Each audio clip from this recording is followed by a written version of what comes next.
Senator Manchin is responding to opposition to his energy permitting bill. Watch this. Well, then they'll have to explain why they'd rather shut the government down than have secured independence as far as in energy and be independent in energy. Why we don't want permitting, why we don't want to build the pipelines and transmission lines to make sure that this country is energized in a basically expedient way.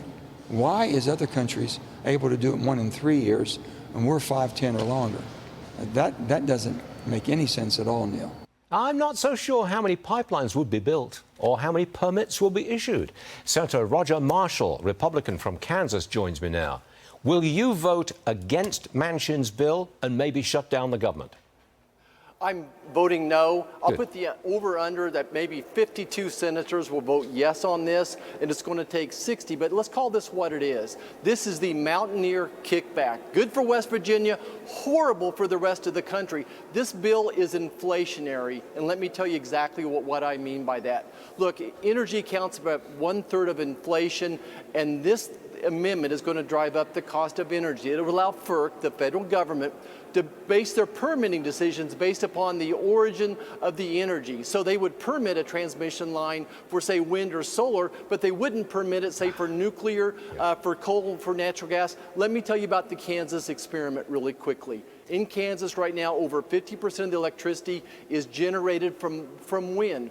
Most of that is being shifted out of the state. We're paying a disproportionate share of that transmission cost, and now our energy costs are gone up and we're not reliable. Affordability, reliable, very important. This is horrible legislation. It'll be inflationary. America doesn't want it. Apart from which, the Manchin bill does not stop lawsuits forever holding up every project.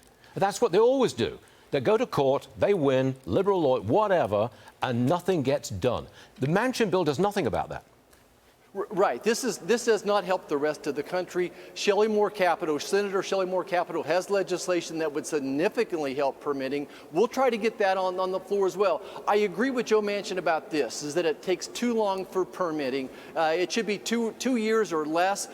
This legislation does nothing to reform NEPA, Exactly. Doesn't do anything to fight back on WOTUS. This is horrible legislation. It's going to drive the cost of energy up and decrease reliability. Got it. Senator, you're going to force a vote on ending the COVID emergency. Why do you want to end the COVID emergency? Right. So this president uses this COVID emergency to justify his inflationary spending. So he wants more spending because if he says COVID is out there, he also uses that emergency to enforce his unconstitutional rules like that mask mandates. We're still having preschool kids have required masks, believe it or not, in Head Start. So we need to push back on them, take this away from them. He weaponizes it. He uses power. This is part of his social grab, his socialism, radical socialism that Joe Biden proposes. That's why in November we need a change. We need that cavalry to come. Senator Roger Marshall, Republican, Kansas. Thanks for joining us, sir. I know we'll see you again soon. Thanks a lot. Thanks, George.